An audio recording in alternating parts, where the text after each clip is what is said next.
Welcome to the deep dive. This is where we take a whole stack of sources, pull out the really important stuff, and give you those aha moments. Today, we're digging into something pretty crucial for anyone dealing with, well, uncertainty and trying to build something new. It's the lean startup methodology. That's right. And the promise here, it's not really about having some magic vision or just getting lucky. Right. It's about a process, almost like science, something repeatable for making startups work. And what's really interesting is it's not just for, two people in a garage. Yeah. It applies way more broadly. It's really about learning fast, what's working, what customers actually want, and being okay with tossing out what doesn't. So we've gone through Eric Ries' big book, The Lean Startup, and pulled out the key ideas for you. Our mission, like always, is find those surprising bits, make the complex stuff clear, maybe add a little humor, and just get you those key takeaways without you having to read hundreds of pages. Yeah, because you see it all the time, right?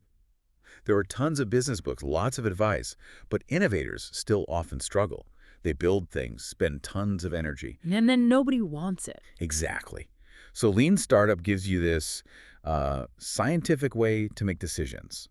It focuses on figuring out what customers want, but crucially, not by just asking them directly. It's more about watching what they do. That's a key point. Okay, let's start right there.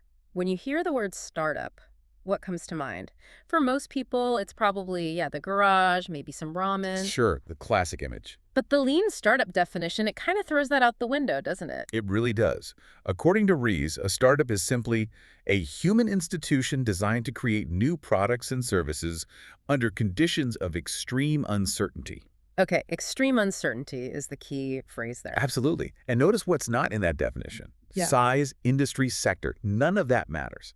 It means entrepreneurs, people dealing with that uncertainty, they're everywhere. So government agencies, big companies, nonprofits. Yep. Anywhere someone is trying to build something new without a clear roadmap, it redefines entrepreneur. So entrepreneur should maybe be like an actual job title within bigger companies then? Because it's really about managing uncertainty. That's exactly the point. Entrepreneurship is management, but it's a specific kind built for navigating the unknown, which leads right into the core principles of the whole thing. There are 5 main ones. Okay, let's break them down. First, as we just said, entrepreneurs are everywhere. It applies broadly. Right, got that one. What's number 2? Second, entrepreneurship is management. Again, emphasizing that it's a discipline, a specific kind of management practice needed for high uncertainty situations. Okay, so it's not just chaos, there's a method. Precisely. Third, validated learning. This one's huge. Startups don't just exist to build stuff or make money initially. Their primary purpose is to learn how to build a sustainable business. Learn. Scientifically, through experiments, quick, frequent tests to see what actually works. Okay, that makes sense. Which sounds like it leads into the next one. It does. Number 4 is the build, measure, learn feedback loop. This is the engine. You build something small, an idea turned into a product or feature. You measure how customers react what they do, not just say. Then you learn from that data. And based on what you learn, you either pivot or persevere. Exactly. Pivot means making a significant structured change in strategy. Persevere means sticking with the current path because the learning suggests you're on the right track. The whole point is to go through this loop fast. Build, measure, learn. Faster and faster. Okay, and the last one. 5th is innovation accounting. This is about how you track progress. Traditional accounting, like revenue or profit, doesn't work well early on when you're still figuring things out. You need new metrics focused on that validated learning. Okay, let's dig into that validated learning idea more. Because it sounds, well, a bit fuzzy. How do you measure learning? It's not like lines of code, right? Right, and that's the trap. You could be working like crazy, shipping features looking super productive by old standards. Yeah, checking off boxes. But if none of it leads to actual validated learning, learning confirmed by real customer behavior, then you're essentially wasting time, maybe even going backwards. Progress means learning what works. So how do you get that learning efficiently? That's where the minimum viable product, the MVP, comes in. And this is often misunderstood. It's not just the smallest product you can possibly release. Okay, what is it then? It's the fastest way to get through one cycle of the build, measure, learn loop with the least amount of effort. Its whole purpose is to test your fundamental business hypotheses with actual users. To get that validated learning, not necessarily to sell something complex right away. Exactly. You're testing assumptions. The examples are pretty cool here. Like Zappos, how did they start? Yeah, amazing story. Nick Swinburne, the founder, had this hypothesis. People would buy shoes online. Risky back then. Yeah. No. His MVP wasn't a website with inventory. No. He went to local shoe stores, took pictures, put them on a super basic website. If someone ordered, he'd go back to the store, buy the shoes at full price, and ship them himself. Wow. So completely manual backend. Totally. But it let him test the core assumption, will people buy shoes online, before investing a dime in inventory or warehouses. That was pure validated learning. That's clever. What about food on the table? Similar idea, but a different type of MVP, a concierge MVP. They wanted to offer personalized recipes and grocery lists based on sales. Okay. Instead of building complex software, the founders did it all manually for their first customers. They'd literally talk to them, plan meals, make lists, like a personal concierge. Seriously? In person? Yep. They only started automating, building the actual product when they physically couldn't handle more customers manually. They learned exactly what people valued firsthand. Okay, so you learn first, then build. And there was Aardvark too, right? The Q&A service. Right, they used what's called Wizard of Oz testing. For 9 months, their AI-powered service was, well, it was humans behind the curtain. No way. Yeah, but 8 people manually answering questions, routing things, pretending to be the algorithm. Why would they do that? Seems inefficient. To answer the crucial question first, would people actually use this kind of service? Would they ask questions? Would they engage? They tested the demand and the user experience before tackling the really hard tech problems of building the AI. That makes sense. Learn first, then scale the tech. But what if the learning tells you you're wrong, like with IMBU? Ah, yes. The painful learning. Their initial idea was an add-on for existing instant messengers. They built a bunch of code for that. Okay. But the learning, the data, showed customers didn't want an add-on. They wanted a standalone 3D avatar chat network. Oh. Yep. Which meant throwing away thousands of lines of code, a huge amount of work down the drain. Psychologically brutal. I can only imagine telling your team, yeah, that's stuff we worked on for months. Trash it. Exactly. But that willingness to listen to the data, accept they were wrong, and pivot based on validated learning, Yeah. that's what ultimately led them to build something people actually wanted. It led to smarter work. You can really see how, say, the Consumer Financial Protection Bureau, the CFPB, could have used this. Oh, absolutely. Instead of this massive multi-million-dollar launch, what if they'd started small? Like a simple hotline MVP, maybe. Use something off the shelf like Twilio for a few $1,000. Just start taking calls. And learn immediately what kinds of problems real people are actually facing with finance, right? Not just what the experts think the problems are. Precisely. Get that messy, real-world data flowing from day one before committing huge resources based on assumptions. Yeah. Prioritize learning over perfect planning. It makes sense, but there's this weird pressure not to do that sometimes, isn't there? Ries calls it the audacity of zero. Yeah, it's a fascinating counterintuitive point. It's often easier to get funding or support when you have zero traction, zero revenue, zero customers. Because people would project their hopes onto it. Exactly. Zero allows for big dreams and imagination. But as soon as you have a small number, a few customers, a bit of revenue people start asking hard questions. Will this ever be big? Yeah. Is this really working? So there's this weird incentive to kind of hide, to wait until you think you can show big numbers. Right. Postpone getting any real data until you're sure it looks good. But that delay just increases the risk and the potential waste if you're building the wrong thing. It's a dangerous trap.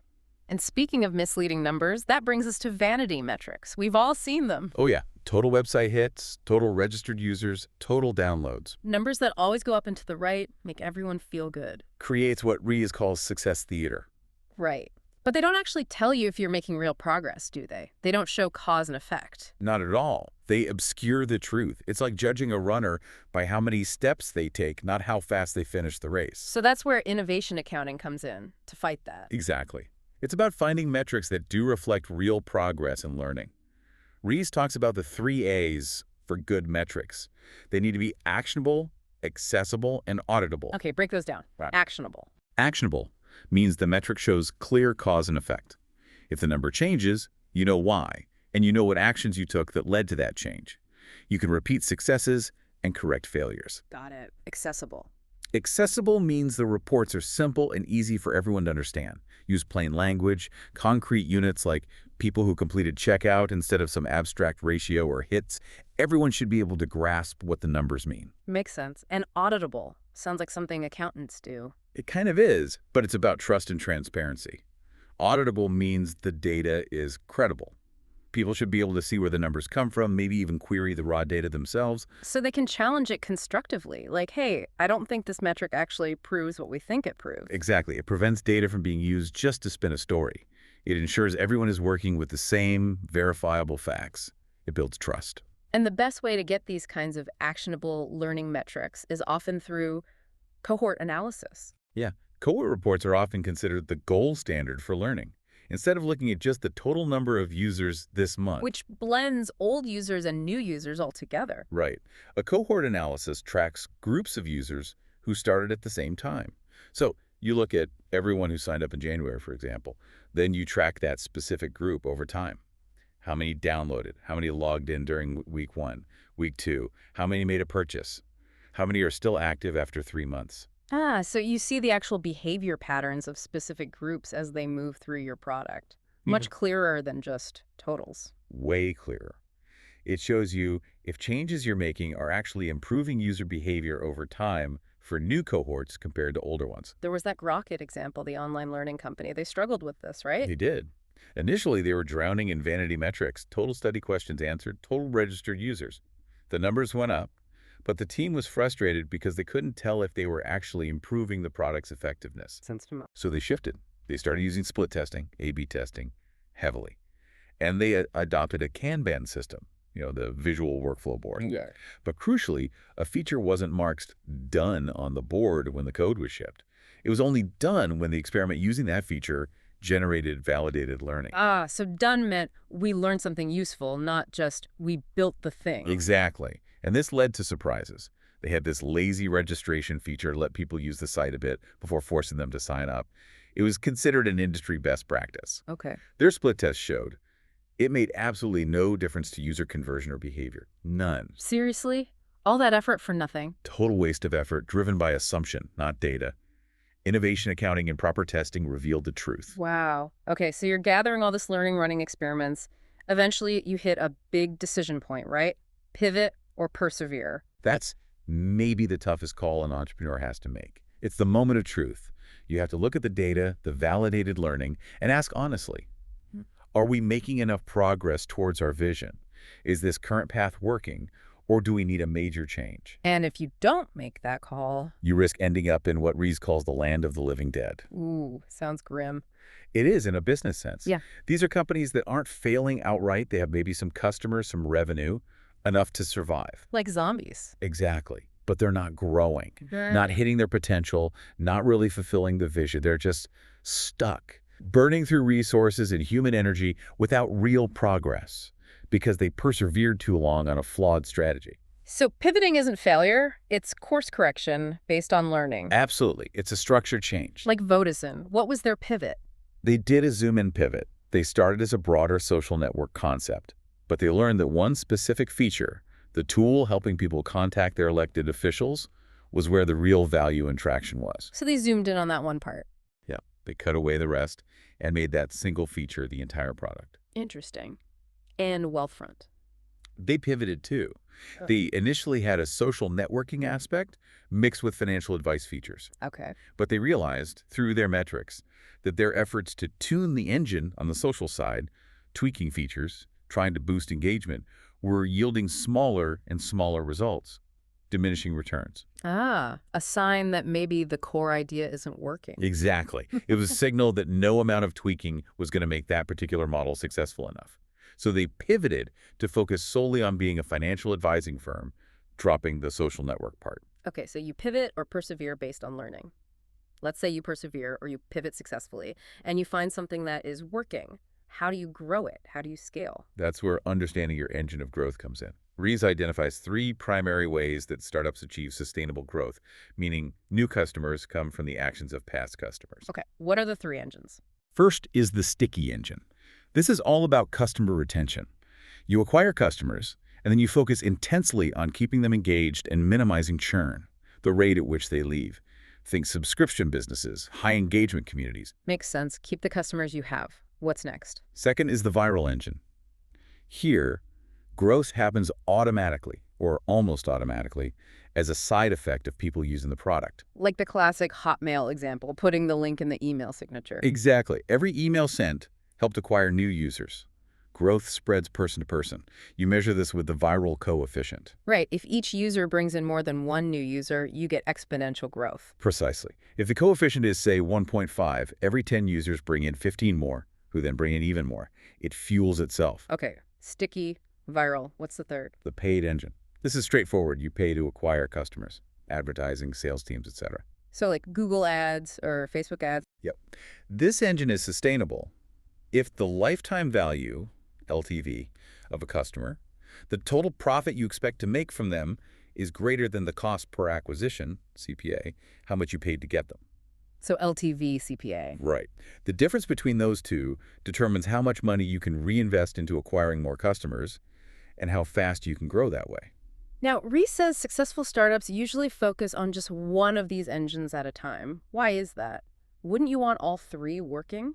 It sounds appealing, but trying to optimize all three at once usually leads to doing none of them well. Yeah. They require different skills, different metrics, different marketing approaches. So you end up spreading yourself too thin. Exactly. You lose focus. The advice is generally to figure out which engine makes the most sense for your product and market, and then focus relentlessly on making that engine hum efficiently before maybe layering on another one later. Okay, focus is key. Now let's talk about accelerating things. Making that build, measure, learn loop faster. You mentioned this connects back to manufacturing. It really does.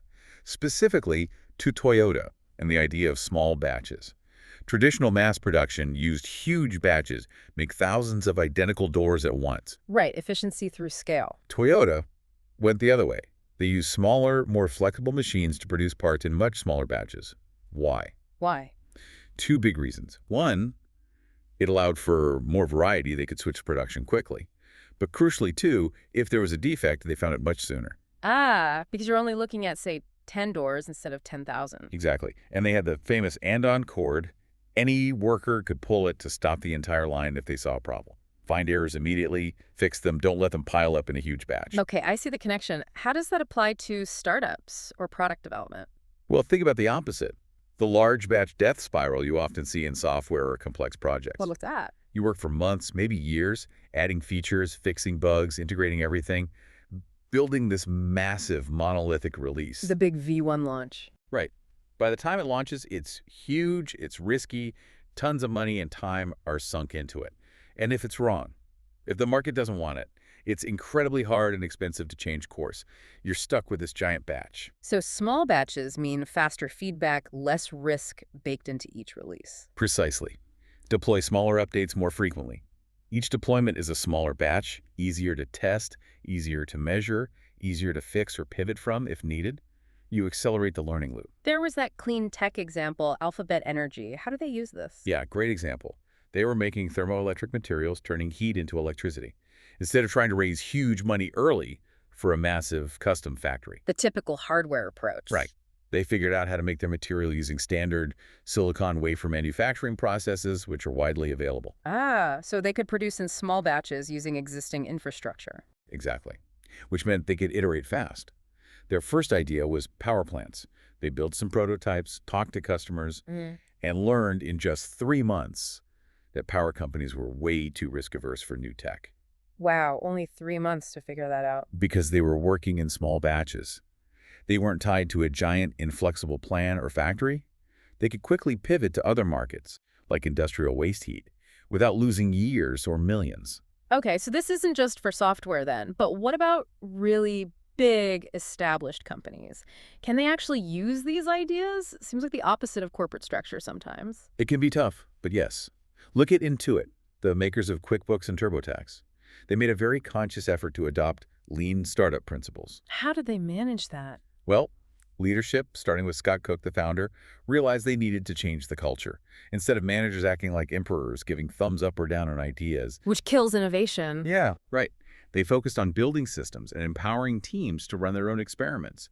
They invested in teaching people the methods, providing tools for A/B testing, and creating space for failure as learning. Space for failure.